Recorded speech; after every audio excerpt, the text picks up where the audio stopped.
ఆ బైక్ వెళ్తుందిగా, ఆ బైక్తో పాటు బా షాపింగ్ నువ్వు బావా, నేను చెప్తాను. ఆడ పార్కింగ్ పెట్టేసి నడుచుకుంటూ వద్దాం.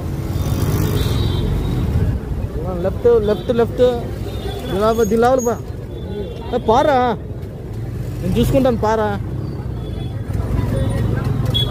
బా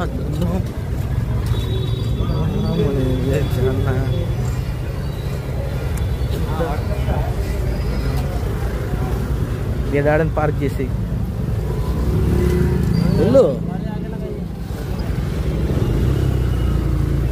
ఇంకా పాని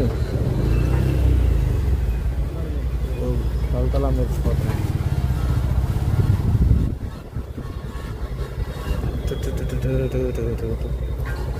పార్కింగ్ దొరకట్లేదు. ఆ బండి కాడ కరెక్ట్గా ఇక్కడ దీన్ని ఎదురుకుంది.